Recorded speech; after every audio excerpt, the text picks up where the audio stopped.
अधिक महिन्यामध्ये जावयाला धोंडे जेवण करून सोन्याची अंगठी देण्याची प्रथा आहे. मात्र सोन्याचे वाढलेले बाजारभाव त्याचबरोबर वाढती महागाई लक्षात घेता भूम तालुक्यातील ईट येथील जावई क्रांतिसिंग राऊत यांना त्यांचे सासरे विलास झांबरे यांनी धोंडे जेवणाची भेट म्हणून सिंधी जातीची घोडी दिली.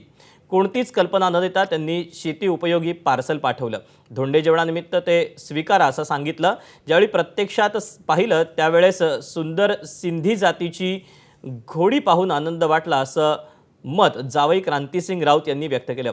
पेट्रोल डिझेलच्या वाढत्या महागाईवरून आणि सोन्याच्या वाढत्या बाजारभावावरून सासऱ्यांना जावयासाठी पाठवलेली ही अनोखी भेट चर्चेचा विषय ठरते.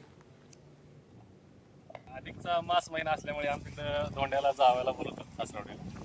तर पेट्रोलची टंचाई आणि महागाई, सोन्याचा वाढता भाव याला पर्यायी उत्तर म्हणून त्यांनी मला ही सिंधी जातीची घोडी सरप्राईज म्हणून दिलेली आहे. आणि हे आम्हाला काही माहीत नव्हतं. डायरेक्ट फोन आला की तुम्हाला एक शेती उपयोगी वस्तू दिलेली आहे. तर मग बघतो तर काय एवढी सुंदर अशी घोडी गिफ्ट दिलेली आहे. एबीपी माझा, उघडा डोळे बघा नीट.